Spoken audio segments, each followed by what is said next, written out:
오늘 아침 일라디오. 안녕하십니까. 오늘 아침 일라디오 아나운서 오승원입니다. 긴 추석 연휴가 끝나고 일상으로 복귀하는 날인데요. 연휴 동안 잘 쉬셨습니까? 추석이라고 하기엔 폭염과 열대야 때문에 연휴 내내 지치기도 하셨을 것 같은데요. 질병관리청에 따르면 지난 9월 10일까지 거의 넉 달간 이어진 폭염으로 3,500여 명의 온열 질환자가 발생했고요. 사망자가 32명으로 추정된다고 합니다. 그런데 이 폭염이요, 온열 질환에 그치지 않고 정신 질환에도 큰 영향을 미친다는 분석이 나오고 있습니다. 가톨릭 의대, 서울대, 부산대 등 공동 연구팀 조사에 따르면요, 거주 지역의 연평균 기온이 과거 평년 기온보다 1도 높아질 때마다 우울증을 호소하는 응답률이 13% 더 많은 것으로 나타났고요. 정신질환으로 입원한 환자의 15%가량이 폭염의 영향을 받은 것으로 분석되기도 했습니다. 주로 불안과 치매, 조현병, 우울증 등의 영향을 주는 것으로 나타났는데요. 고온에 지나치게 몸이 노출되면 몸이 체온 조절의 한계를 넘어서면서 정신질환 발생 위험을 증가시킨다는 겁니다. 이제는 기후변화로 인해 생길 수 있는 많은 문제들 중에 정신건강에 대한 관리가 중요하다는 점 인식해야겠고요.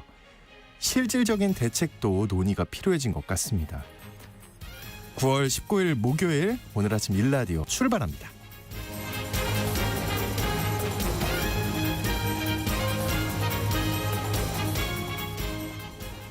네, 아침 인사 주신 분들 감사합니다. 저도 추석 내내 우리가 녹음을 할 줄은 몰랐는데 그렇게 됐습니다. 잘 쉬었고요. 오늘 아침 일라디오 이 시간은 물론 KBS 일라디오의 모든 프로그램은 유튜브 KBS 일라디오 공식 채널이나 모바일 콩 어플리케이션을 통해 실시간으로 함께 하실 수 있습니다. KBS 일라디오 채널 구독과 좋아요, 댓글 많이 부탁드립니다.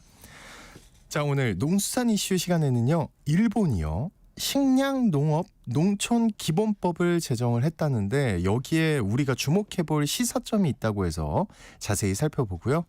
또 생각하는 인공지능 시간에는 내가 죽고 나면 내 데이터들 그리고 개인정보들 어떻게 될까요? 네, 이와 관련한 디지털 상속과 잊혀질 권리에 대해 알아보겠습니다. 방송에 참여하실 분들은 단문 50원, 장문 100원이 드는 유료 문자 샵 9730으로 보내주시기 바랍니다. 유익한 정보와 살아있는 이야기가 있습니다. KBS 오늘 아침 일라디오.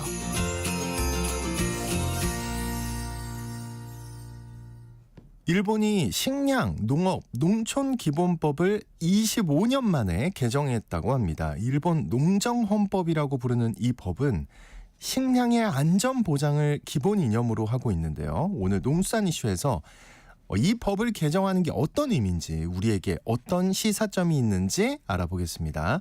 한국농정신문의 원재정 기자님 전화 연결돼 있습니다. 안녕하십니까?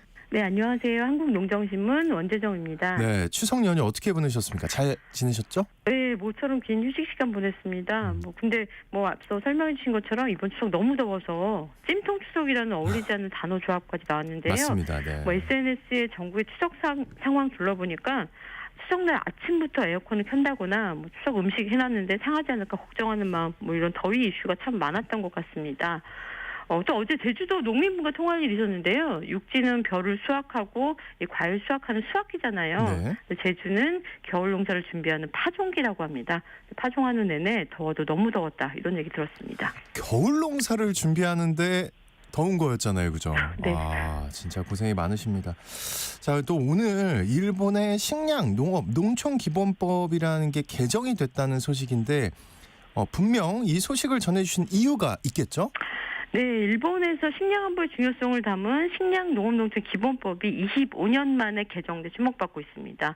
일본과 우리나라 농업 여건이 유사한 상황에서 농업농촌의 위기라는 과제를 해결하기 위해서 일본 정부가 어떤 정책 전환을 할 것인지 가늠해보는 주요한 개정안이라고 생각해서 오늘 이슈로 선정했습니다. 우리나라 국회 도서관에서도 최신 외국 입법 정보를 소개할 만큼 검토해봐야 할 중요한 입법 사례이기도 합니다. 네, 먼저 일본이 이 법을 개정한 이유부터 살펴볼까요? 네, 국회 도서관에서 펴낸 일본의 농촌 위기 대응을 위한 식량 농업 농촌 기본법 개정 이 정보 자료에 따르면요. 농촌을 둘러싼 위기 상황을 해소하기 위해서 일본 정부가 법 개정에 나섰고 또 이전 법과 내용이 크게 달라졌다고 합니다. 일본의 식량 농업 농촌 기본법은 지난 1999년에 기존에 있던 농업 기본법이 제정됐는데요. 일본 정부는 2년 전인 지난 2022년 9월 식량을 둘러싼 국내의 정세가 많이 달라짐에 따라서 이 변화에 대응하기 위해 식량 안보 강화라든가 농림수산업의 지속적인 성장을 목표로 법 개정을 검토하기로 했습니다. 우리나라로 치면 농림축산식품부 격인 일본 농림수산성에서는 이 식량농업농촌 기본법에 규정된 자문기관인 식량농업농촌 정책심의회에 법 개정안을 검토하라 이렇게 요청했다고 합니다. 식량농업농촌 정책심의회에서 법 개정 방향을 논의한 거네요. 네, 맞습니다. 정책심의회는 이 식량농업농촌 기본법이 제정된 이후 국내의 변화를 면밀히 검토했고요. 앞으로 20년 내에 발생할 수 있는 농업 분야 과제를 선정했습니다.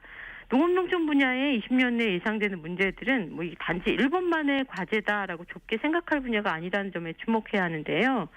이 일본의 정책심의회는 앞으로 20년 내에 식량의 안전보장 문제가 굉장히 중요하다고 봤고요. 농민과 농촌 인구 감소에 대비해야 한다는 거, 그리고 환경 친화적 농업의 확대 문제, 또 일본 내 시장 축소 문제를 과제로 선정했습니다. 관련 내용을 지난해 9월 최종 보고서를 발표했고요. 일본 농림수산성이 식량농업농촌 정책심의회 최종 보고서를 반영해서 올해 2월 법 개정안을 일본 국회에 제출했습니다. 그 결과 식량농업농촌 기본법 개정안은 지난 5월 29일 일본 국회에서 통과됐고요. 지난 6월 5일 공포돼서 시행 중입니다. 네, 개정된 법이 이전보다 강화된 내용 어떤 부분일까요?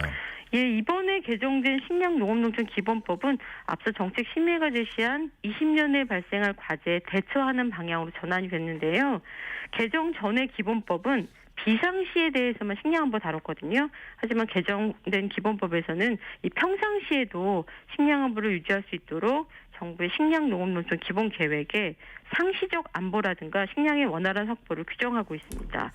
일본과 우리나라 농업농촌 상황이 유사하지만 일본 식량자급률이 조금 더 높은데요. 네. 2021년 열량자급률 기준으로 보면 우리나라는 32%, 일본은 38%로 일본이 6%포인트 더 높은데요. 정부 차원에서 식량과 농업농촌 보존에 앞장서서 정책을 재편하고 있다는 굉장히 부럽습니다. 또 일본은 유사시를 흉작이라든가 수입 감소 등 예상치 못한 요인으로 국내 식량 공급이 부족할 때로 규정했는데요. 이런 유사시에 국가 조치는 어떻게 해야 하는지를 이번 개정법에 담았습니다. 민과 간이 연계해서 안정적인 수입처를 확보한다는 것, 그리고 또 국산 농자재를 전환하는 것 등이 이번 개정안에 포함되어 있습니다.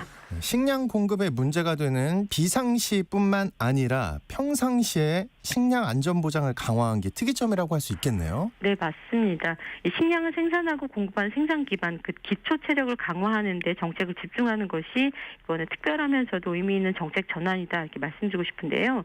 그 외에도 친환경 식량 시스템 구축 문제 같은 경우도 개정 전 기본법에서는 식품 산업의 건전한 발전 방침에서 환경 부담 완화를 규정하고 있었다면 개정 후의 기본법은 환경을 고려한 식량 시스템 전반, 그러니까 식품의 생산, 유통, 소비, 폐기 이 전 과정에 참여한 모든 인적 그리고 물적 활동에 대한 확립을 중요하게 생각하고 있고요. 또 환경 부담 완화를 고려한 농업 촉진을 추가로 규정했습니다. 여기에 또 인구 감소 시대에 대비한 안정적인 농업 생산 수준 유지 대책도 강화하고 있는데요. 예를 들면 개정법에서는 생산성을 향상한다든가 부가가치 향상 등을 확보해서 농업의 지속적 발전을 유도하겠다 이런 계획을 담았습니다. 또한 농지 확보에도 주안점을 두고 있는데요. 법인을 포함한 농민의 이 농지 확보 문제, 또 효율적으로 농지를 이용할 수 있는 농지 규모 확대, 집단화 이런 것들을 규정하고 있습니다. 이뿐만 아니라 노동 생산성을 강화할 수 있는 신품종 개발이라든가 스마트한 농업 기술을 생산, 가공, 유통 이 전 과정에 도입을 해서 이 법에서도 이 부분을 좀 적극 추진하고 있고요. 합리적인 식량 가격도 필요하다 이런 조항도 개정 법안에 신설했습니다. 지금까지는 농산물이라든가 농식품에 대한 과도한 판매 경쟁으로 식량 가격 형성에 생산 비용이 충분히 반영되지 못했다는 점을 앞으로 개선해 나가겠다는 건데요. 이 농업, 농촌, 농민이 지속 가능하려면 생산비가 보장된 농산물 가격이 중요하다. 이런 인식에서 출발한 것으로 해석됩니다. 네. 듣고 났더니 하나하나 다 세세하게 잘 반영을 한 것 같은데 부럽네요. 그 농업 환경과 농업 농촌의 위기가 유사한 일본이 이제 법을 개정하면서 식량 공급 문제에 전열을 가다듬고 있는데 그 우리나라의 법과 제도도 변화가 필요하지 않을까 싶어요. 네, 맞습니다. 자급률이 더 낮고 또 농업 생산 기반 정책이 열악한 우리나라도 일본의 정책 변화에 자극을 받았으면 하는 바람인데요. 일본에서는 이번 식량 농업농촌 기본법 개정 이후에 관련 법안들도 이 제정되거나 개정되는 흐름이 이어지고 있습니다. 예를 들면 식량 공급 곤란 사태 대책 본부를 신설한 내용의 식량 공급 곤란 사태 대책 법이 제정돼서 지난 6월에 공포됐고요. 또 농지 면적 확보를 원활히 하는 법도 개정됐습니다. 일본뿐만 아니라 주요 나라에서 식량 안보 기조가 강화되는데요. 우리나라 거꾸로 가고 있습니다. 잘 알다시피 지난해 주식인 이 쌀 수급 안정을 목표로 한 양국관리법 개정안이 윤석열 대통령 1호 거부권이 됐고요. 지난 21대 국회에선 농업과 관련해 아무런 입법 성과도 내지 못했습니다.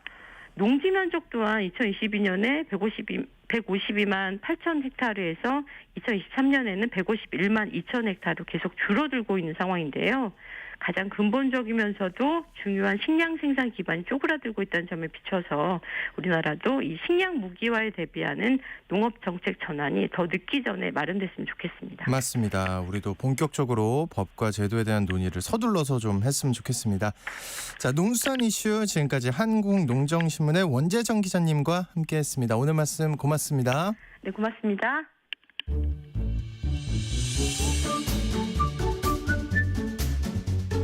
아침을 여는 기분 좋은 습관.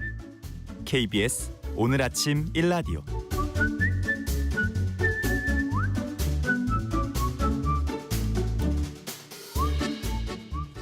각종 온라인 플랫폼과 SNS에 우리는 많은 데이터들을 쌓으면서 살아가는데요. 내가 죽으면 이 데이터들 어떻게 될까요? 간혹 이미 고인이 된 분들의 SNS 계정을 오래도록 보게 되기도 하는데요. 고인이 남긴 이 디지털 유산 상속을 두고 사후 프라이버시 침해라는 의견과 이거를 디지털 유산으로 보고 상속해야 한다는 의견이 계속 대립하면서 논란이 되고 있는데요. 생각하는 인공지능 오늘 시간에는 디지털 상속 이슈가 어떻게 논의되고 있는지 살펴보겠습니다. 서울여대 정보보호학부의 김명주 교수님과 함께합니다. 어서 오십시오. 네, 안녕하세요. 되게 추석 잘 보내셨습니까? 네, 잘 보냈습니다. 집에 콱 박혀서 열심히 밀린 일들을 하고 있었습니다. 잘 보낸 거 맞나요? 근데 아까 말씀드린 대로 정말 많은 데이터들을 각종 이메일이나 SNS에 나도 모르게 쌓아놓게 되는 거잖아요. 그렇죠. 신경 네. 안 쓰니까. 네. 근데 어느 날 정리할 틈도 없이 내가 죽는다면 그렇죠. 만약에 우리 죽는 날 알고 있으면 저라도 정리할 것 같거든요. 네. 근데 이 계정들 데이터들 어떻게 되는 겁니까? 갑자기 내가 죽어버리면?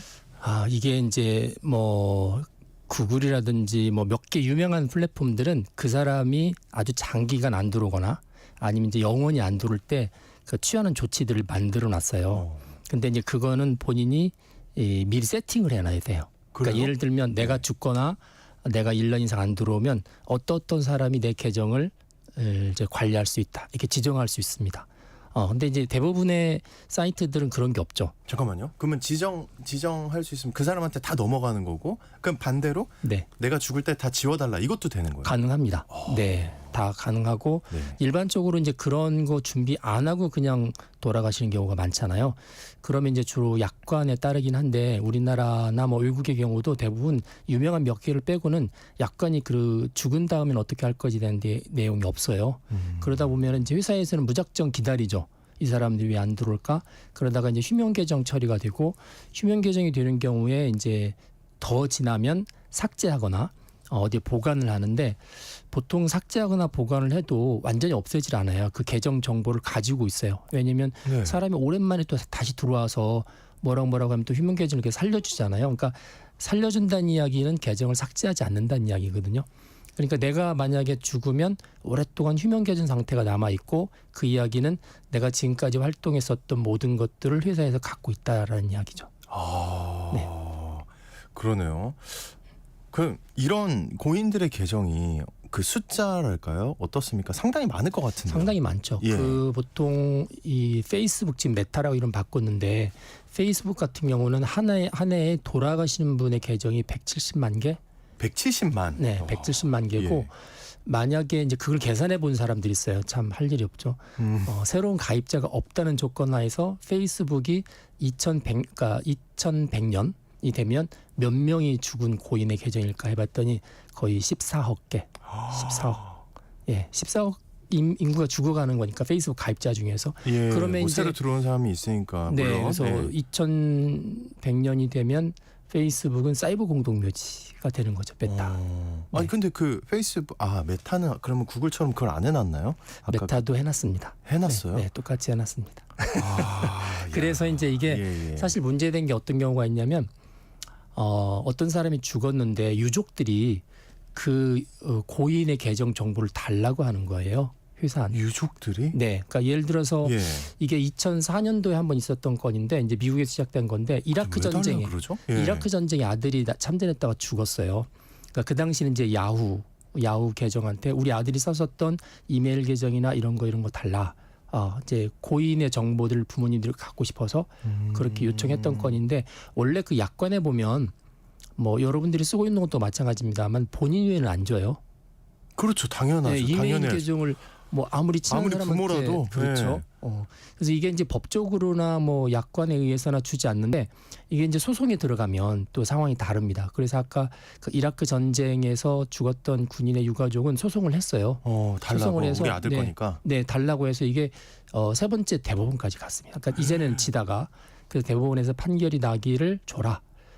네, 그래서 이제 야후에서 쓸 수 있는 계정 정보를 준 게 아니고 그 계정 안에 들어가 있는 이메일과 사진과 이런 것들을 다 CD에다가 담고 그 다음에 한 박스로 한 3박스 정도 출력을 해서 유족한테 이제 법 집행에 대한 결과를 줬던 건이죠.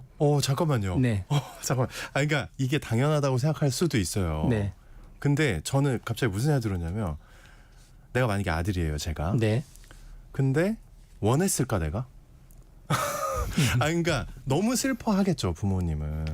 근데 네.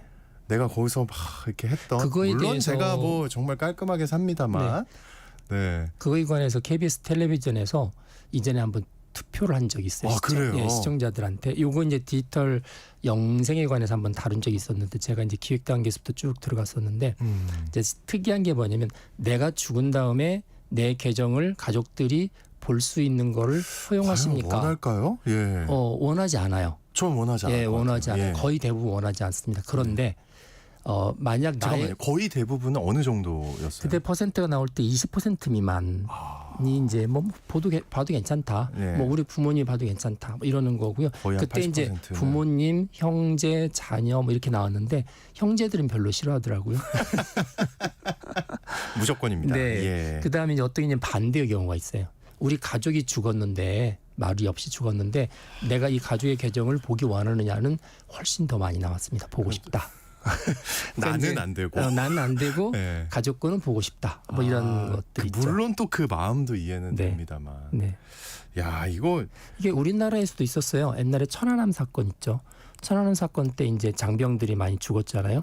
그러니까 천안함의 그 가족들이 그 당시는 이제 우리나라의 싸이월드죠.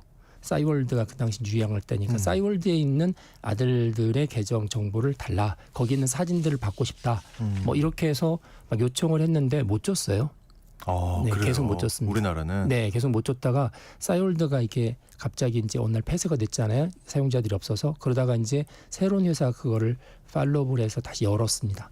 열고 나서 맨 처음 했던 작업들이 바로 이제 디지털 상속권 보호 서비스. 그래서 천안함 가족들한테 그 원래 아들들이 이 싸이월드에 들어오다 보면은 이제 그 공개된 정보 있잖아요. 네. 공개된 정보에 한해서만 이제 정보를 볼 수 있도록 해줬던 그런 서비스가 있었습니다. 이거 또 외국 사례도 듣고 또 우리나라 사례도 들어보니 이제 마음은 복잡하고 머리도 복잡한데 어쨌든 그래요. 그 디지털 상속에 대해서 한마디로 이제 찬반이 갈린다는 거잖아요. 네. 맞죠? 거기에 대해서는 어떻게 이유를 어떤 걸로 좀 봐야 좀 합리적으로 생각이 될까요? 예를 들면 이렇습니다. 우리가 이메일을 쓰는데 이메일을 쓰는 거가 과연 그 사람의 개인적인 그러니까 인격적인 서비스일까 아니면은 어떤 소유에 관한 거일까를 생각을 해보시면 소유일까? 인격적인 서비스라는 이야기는 사생활이잖아요. 그렇죠. 내가 주고받는 이제 이런 건데 네. 요즘은 이제 어떤 디지털 상품을 사면 뭐 예를 들어서 프로그램 하나 사면 프로그램은 인터넷 사이트에 누구든지 다 다운로드 받도록 되어 있거든요. 옛날처럼 CD로 배포하지 않고요. 예, 그렇죠. 다운로드 받은 다음에 이제 그걸 돈 주고 사는 사람의 경우에만 이제 되게 라이선스 코드를 줘요. 이메일로 줍니다.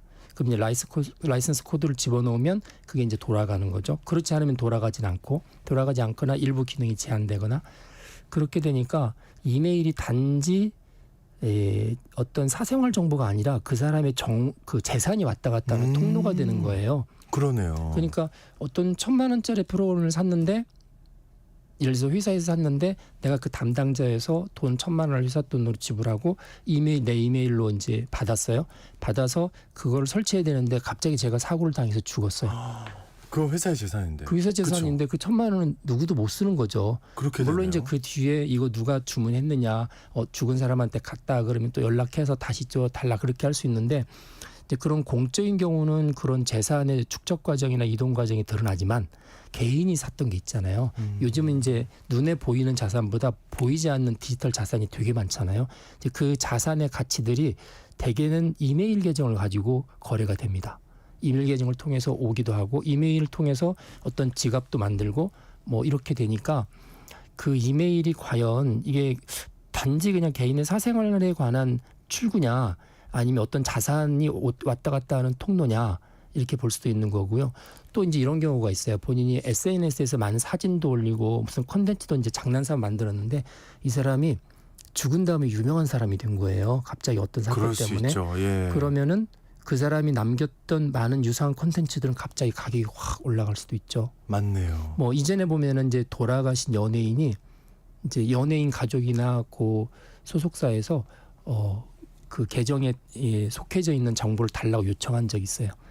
일종의 이제 뭐 유고집 이런 건 만들 수 있는 거죠. 그러니까 크게 보면 이게 단지 개인의 정보가 아니라 요즘은 다 이메일이라든지 그 특정한 계정을 통해서 보이지 않는 또 내지는 보이는 디지털 자산이 축적되거나 거래되는 상황이 되니까 또 이 말씀 들으면 자산이 맞고 그럼 상속될 것 같은데. 네, 그렇죠. 네, 예. 그래서 이제 보통 우리는 흔히 인터넷을 쓰면서 여기저기 사진도 남기고 뭐 동영상도 남기고 어떤 분들은 이제 노래 좋아하시거나 시 좋아하면 해가지고 이렇게 올리잖아요. 취미처럼. 이제 그런 게 나중에 자산이 될 수 있거든요. 근데 본인이 살아있으면 이제 그거를 자산으로서 처리할 수 있지만 이제 유고 시에는 가족들이 그거를 보면서 저거를 이제 자산으로 받고 싶은데 유산으로 받고 싶은데 할 길이 없는 거예요.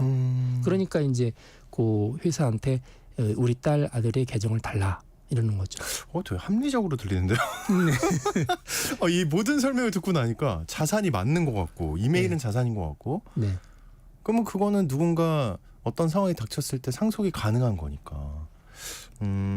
그 아까 잠깐 싸이월드 예를 네. 들어주셨는데 네. 싸이월드 경우로 보면 좀 특이한 말이 나오는데 네. 일신 전속권이라는 게 있었다고 들었어요. 이게 이게 논란이 됐다던데. 네, 이게 이제 법률 용어인데 네. 뭐 일신전속권이라는 게 이제 특정한 사람한테만 귀속이 되고 타인한테는 양도가 안 되는 이제 그런 거. 타인이라 하면 심지어 부부나 가족이나 어머니 아버지한테도 양도가 안 되는 거. 그러니까 이제 이메일 아까 이메일 계정이 그렇다고 생각을 한 거. 이메일이나 SNS에 로그인하고 패스워드 탁 치면 이렇게 들어가서 볼 수 있는 모든 것들은 그냥 그 사람으로서 들어가서 즐길 수 있는 사생활이잖아요. 뭐 인간관계도 그렇고. 그러니까 그거를 보통 이제 뭐 일신 전속권에도 뭐 향유 전속권 뭐 이런 게 있어요. 그 사람이 누리는 전속권. 그거는 당연히 아무리 가족이라도 들어가면 안 되지. 이제 그래서 이제 막습니다. 그래서, 막아요. 네, 예. 그래서 민법에도 1005조에 보면은 요 일신전속권은 이제 상속인한테 상속이 안 된다. 이제 피상속인이죠. 그러니까 그 상속되지 않는다라고 이야기를 했고, 그래서 이게 옛날에는 그랬었던 것 같아요. 근데 이제 이게 SNS 계정이나 이메일이 이게 일신전속권에 속하느냐? 안 하느냐 논란이 이제 벌어지기 시작을 하는 거죠. 아, 이제 벌어지기 시작하네. 네, 사실은 외국에서는 아까 이야기했지만 가족들의 상황이 죽은 가족의 상황이 궁금해서 달라고 했지만 이제 가끔씩 연예인들 케이스도 나오기도 하고요. 그러면서 야 이게 단지 가족으로서 궁금해서가 아니고 뭔가 이렇게 재산으로서 재산이죠. 예, 재산으로서의 유산 개념 그걸 하려면은 야 이거 일신전소권이 아니라 이걸 일종의 자산으로 취급을 해서 넘겨줘야 되는 거 아니냐 이거에 대한 논란이 좀 있습니다. 그러면 지금까지는 이제 기업들이 알아서 그걸 판단했다는 건가요? 일신 전소권에 속하는 그렇죠. 건지 아닌지를?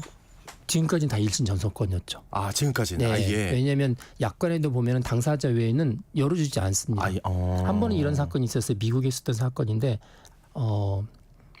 아내가 죽은 남편이 썼었던 이제 이메일 계정 정보를 달라고 소송을 건 거예요. 죽은 아내가 죽었는데 이메일 정보 남편이 달라고. 죽었는데 이제 아내가 이제 그렇죠. 유족인 아내가 죽은 남편의 이메일 계정을 달라고 소송을 그 당시는 네. 야후였던 것 같아요. 네. 근데 야후는 당연히 야권에서 살았든 죽었든 당사자 위는 안 준다 이런 게 있었거든요. 아까 이제 그 이라크 참전했던 군인도 역시 야후 상대였었고요. 그래서 이게 이제 법원에 가서 판결이 돼서 법원에서 줘라 그러면 또 줘요. 뭐 그렇다고 해서 그것 때문에 약관을 바꾸진 않아요. 그런데 이제 소송에서 이기면 가져가는 거죠. 그래서 그 아내가 남편의 이메일 계정을 받았습니다. 로그인하고 패스워드를 받았습니다. 네. 그 다음에 이제 사건이 벌어졌죠. 이제 죽은 남편의 이메일을 쭉 읽어봤을 거 아니에요. 그랬더니 여자가 있는 거예요. 아, 뭔가 네, 있었, 여자가 있고 있었을 것 그 같아요. 여자한테 예. 다이아몬드 반지를 선물해줬던 기록이 있는 거예요. 그래서 그 여자한테 갔었던 다이아몬드 반지를 이제 유산 개념으로 회수했던 소송이 있었습니다. 근데 그 사건이 굉장히 네. 유명해져서 이제 말이 좀 생겨서 그 SNS나 이런 이제 플랫폼 기업들이 절대 진짜 이게 소송에 의해서 확실히 넘겨진 경우 아니면은 안 주려고 할 뿐만 아니라 이걸 법적으로 정리해달라. 매번 소송에 걸려서 서로 그렇죠. 예. 이기는 경우 그러니까 소송도 다 비용이잖아요. 그럼요. 그러다 미국은 또 보면은 소송 비용 엄청 비쌀 텐데. 또 지금처럼 이 방송을 듣는 분 가운데서 어떤 분들은 미리 이제 내가 죽을 거에 대비해서 유언장처럼 어디 계정들이 있고 패스워드 뭐고 우리 가족들한테 혹시 이쪽으로 들어가면 디지털 뭐 예를 들어서 암호화폐를 접근할 수 있고 뭐 이렇게 알려주면 괜찮은데 이제 그렇지 않으면 회사에 종속하게 되는 거고요. 회사의 또 약관, 억울한데요? 그렇죠. 예. 회사 약관에 따라서 종속하게 되는 거고 가족들이 이 소송을 걸게 되면 비용이 들잖아요. 그래서 이제 상당히 많은 법률 비용들이 들어갈 수 있어서 그래서 요즘은 야 이거 국가에서 기본적으로 법률 비용이 들지 않도록 뭔가 법에 의해서 틀을 좀 만들어 달라. 예를 들어서 모든 계정마다 내가 죽은 다음에 어떻게 할지 이제 그 약관을 다 변경하게 하든지 아니면 그 약관이 없어도 죽은 다음에 모든 사람의 정보는 다 삭제한다 하든지 아니면 다 남긴다 하든지 기본적인 걸 딱 만들어 놓고 나는 거기에 반해서 하고 싶다는 자유를 주는 거죠. 나는 그 법에도 불구하고 나는 상속 싫다.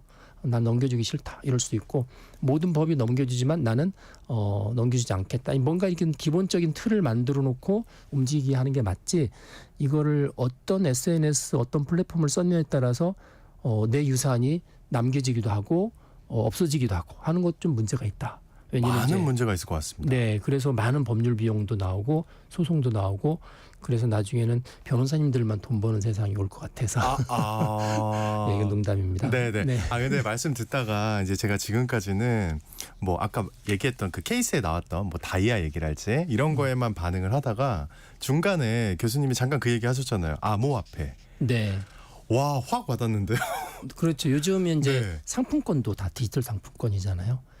그래서 이제 보통 전화번호하고 이메일 계정은 지금은 모든 자산의 이야, 출구거든요. 그 생각을 못했습니다. 네. 그래서 본인이 가족들 몰래 많은 디지털 자산을 모아두신 분들은 미리 유언장을 써놓으셔야 돼요. 안 그러면 나중에 고생하십니다. 그리고 굉장히 특히 이제 그러겠네요. 남아있는 자산 같은 경우 부동산이나 은행 계좌는 죽은 다음에도 추적이 바로 돼요.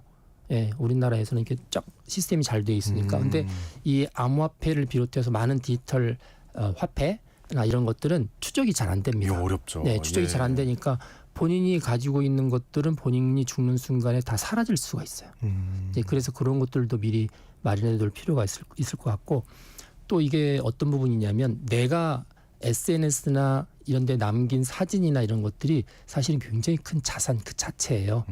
왜 그러냐면 유명한 사람들 같은 경우 있잖아요. 유명한 사람들이 죽으면 그 사람도 뭐 여러 가지 SNS를 하면서 자료를 남겼겠죠. 만약에 유족들이 그거에 대해서 아무런 이제 소송을 안 걸어서 그냥 방치하면 그게 회사 겁니다.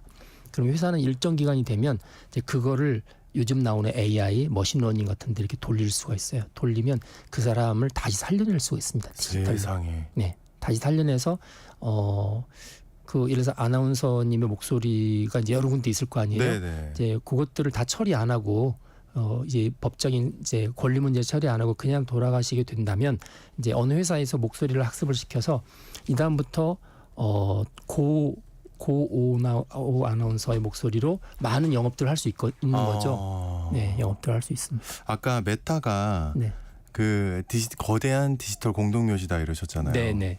바꿔야 될 것 같은데요. 아주 죄송스러운 말씀일 수 있는데 거대한 디지털 자산을 가지고 있는 걸 수도 그러면요. 있겠네요. 그게 회사 예. 입장에서 볼 때는 어떤 계정의 사용자가 오랫동안 안 들어오면 괜히 본인들이 시스템이 계속 유지하는 부담이 되잖아요.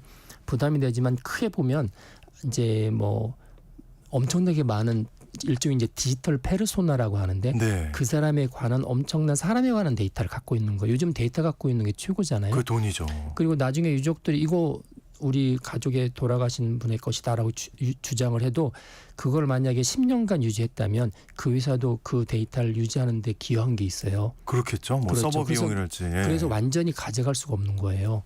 그러니까 죽으면서 바로 처리하지 않으면 시간이 지날수록 그 회사한테는 지분이 점점 더 생기는 거죠. 그러니까 고인의 거지만 유족들이 100% 처리할 수 있는 권한이 안 생기는 거예요. 그러니까 회사 입장에서는 지금 돈을 엄청나게 투자해서 요즘 클라우드도 늘리고 그래서 고객들의 정보를 계속 모이면 거기서 우리는 열심히 정보를 주고 있잖아요. 뭐 동영상도 올리고 사진도 올리고 뭐 많은 걸 주는데 그게 회사 입장에서 가만히 가지고 있으면 마치 사우디아라비아에 매일 원유가 생겨나는 겁니다. 이렇게 원유가. 차곡차곡. 그 정도. 요즘 데이터를 보통 제2의 원유라고 하거든요. 데이터가 있으면 이제 새로운 산업이 가능하니까.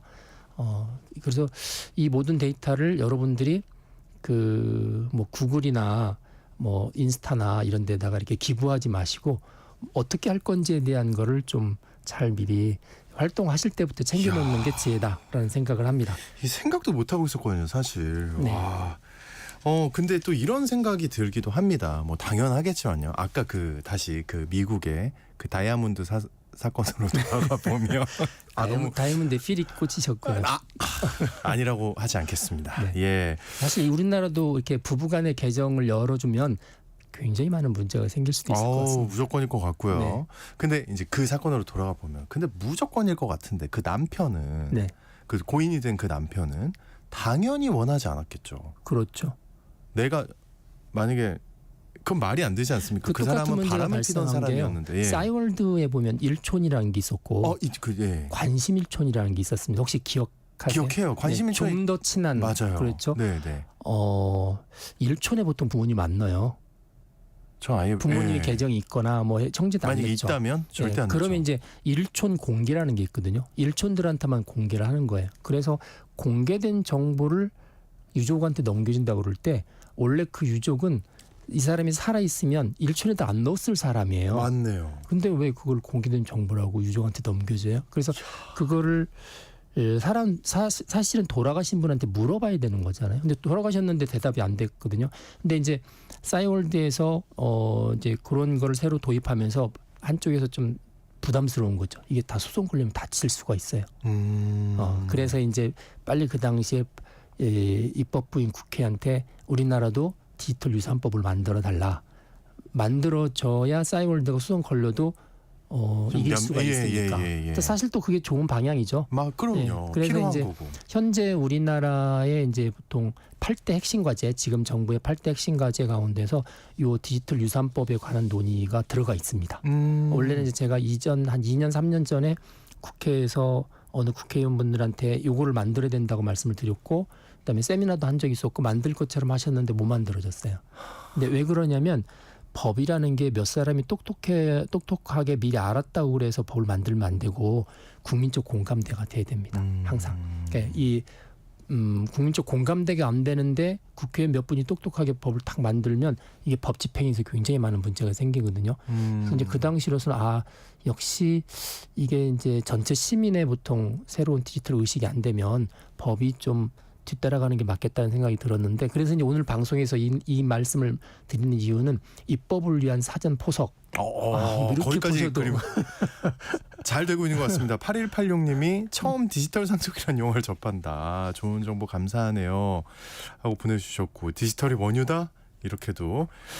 그리고 9797님은 저는 예전부터 개인 작품은 인터넷상에 안 올린다고, 이거 잘하는 걸까요? 하고 문의를 주셨는데. 현명하세요. 그래요? 네, 현명하십니다. 근데 또 이런 게 있잖아요. 만약에 제가 9797님이에요. 근데 안 올리면 또 공개가 안 되고 안 보여지는 거 아닙니까? 사실 이제 저작권이라는 거는 특별히 등록이 필요 없어요.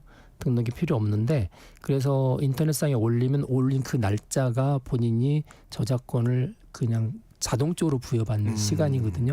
그래서 누가 혹시 그거를 가져가서 작업을 하면 이제 저작권 소송을 걸어서 이제 내 날짜가 더 앞서 있으니까 뭐 이길 수는 있습니다. 하지만 굉장히 번거롭죠. 굉장히 번거롭고, 또 사람들이 그냥 갖다 쓰지 않고 변형해서 써요.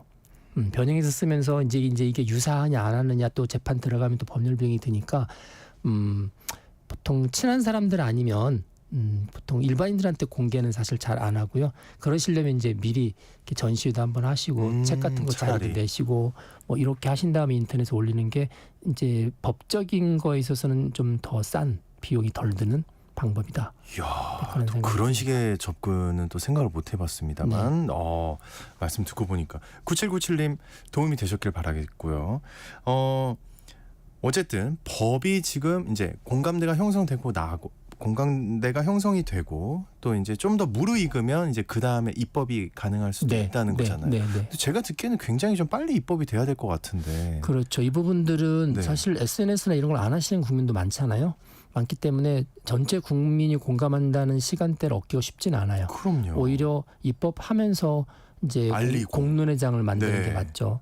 뭐 하나만 제가 또 이제 클로징 할 때가 되니까 팁을 말씀드리면, 이제 요즘 부모님들이 어릴 때 아이들 사진을 막 올리잖아요, SNS에다가. 근데 그 아이들이 지금 많이 컸거든요. 컸는데 그게 자기의 프라이버시 침해가 되는 거예요. 어릴 때 사진, 심지어 어릴 때 뭐 벌거벗은 사진. 저 그런 얘기 많이 들어본 것 같아요. 그다음에 또 이제 성형하신 분들은 완전히 그 비포 애프터 사진. 그래서 이제 요즘에 그 개인정보보호위원회에서 이거 비슷한 겁니다. 디지털 유산인데 보통 쉐어런팅이라고 그래서 페어런팅, 부모가 자녀의 사진을 쉐어한 부분들 지금 지울 수 있는 지우개 서비스를 하고 있어요. 네, 그래서 그 사이트에 이제 개인정보보호위원회 가시면 지우개 서비스를 찾아서 내 어릴 때 부모님이 올렸던 사진을 지우고 싶다. 그러면 지우실 수 있습니다. 부모님이 올린 것만. 단 나이가 30살 미만. 그래요? 이것도 또 알아야 할 수 있는 거예요. 30살 미만인데 19세 미만에 올린 부모님이 올린 사진에 대해서는 지울 수 있습니다. 근데 이게 지금 청년들 사이에서는 굉장히 인기 있어요. 본인들이 지우고 싶어 하세요. 싫었구나. 네, 부모님들이 막 올렸던 사진 다 지우고 싶은데 이거 계속 꼬리표처럼 따라다니거든요. 그리고 아예 어떤 부부들은 계정을 새롭게 만들어서 아이들 사진만 올리잖아요. 그렇죠. 사실은 아이들 사진 올릴 때 부모님이 아이한테 동의 안 받은 거예요. 당연히. 네, 저도 그랬거든요. 나중에 아이들이 크니까 되게 싫어하더라고요. 왜 이거 올렸냐고 그러고. 그래서 동의를 받아야겠구나. 요즘 이제 동의를 받는데 아이들 입장에서는 다 삭제하고 싶은 거죠. 그리고 이제 그 친구들은 한 살 한 살 생각이 달라지잖아요. 맞아요. 아이들의 경우. 그러니까 또 바뀔 수도 있거든요. 사춘기 때는 특히 민감하죠. 굉장히 민감할 수 있죠. 요즘 같은 딥페이크 이런 사건이 벌어질 때는 그런 거 퍼가서 뭘 만들었다 그러면 부모님께서 두고두고 원망받을 수도 있고. 무조건이겠네요. 예. 그래서 이제 부모님들도 좀 많이 내리셔야 되지만 이제 자녀 입장에서 우리 부모님 열심히 올리셨는데 나는 좀 그렇다 그러면 이제 사이트에서 신청하셔서 지우시면 됩니다. 지우개 서비스입니다. 지우개 서비스. 개인들도 이제 이 디지털 상속 문제에 대해서 이제 관심을 가질 거고 지금도 관심 있는 분들이 많을 것 같은데 평소에 좀 어떤 준비해 두는 게 좋을까요? 마지막으로 꿀팁을 좀. 그 사용하고 있는 계정에 가보시면 이 휴면 계정 서비스 내지는 뭐 상속 서비스 이런 것들이 있습니다. 우리나라에 네이버도 있고 다음도 있어요. 이렇게 카카오도 있었는데 이제 카카오 같은 경우는 삭제 서비스밖에 안 되는데 그거를 미리 들어가셔서 내가 죽은 다음에 어떻게 할지를 세팅할 수 있거든요. 그렇게 세팅해 놓는 게 제일 좋습니다. 네, 생각하는 인공지능 시간. 오늘은 디지털 상습과 잊혀질 권리에 대해서 말씀 나눠봤습니다. 서울여대 정보보호학부의 김명주 교수님과 함께했습니다. 오늘 말씀 고맙습니다. 감사합니다. 네, 출연자께서 천안함 사건 때 장병들이 죽었다고 표현하셨는데 희생됐다고 정정하겠습니다. 좋은 지적 감사하고요. 자, 오늘도 폭염이 이어집니다. 네, 그리고 또 강한 소나기가 내릴 수 있다고 하니까 우산 꼭 챙겨주시기 바랍니다. 전 내일 다시 돌아올게요. 좋은 하루 보내세요.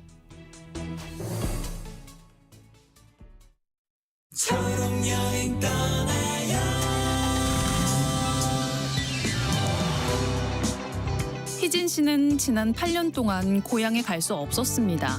서울에서 전라남도 강진까지 휠체어로 이동할 마땅한 교통수단이 없었기 때문인데요. 하지만 이번 추석에는 휠체어 탑승이 가능한 차량과 귀성 경비를 지원받게 됐어요. 덕분에 희진 씨도 사랑하는 가족들과 고향집에서 행복한 시간을 보낼 수 있었습니다. 모두가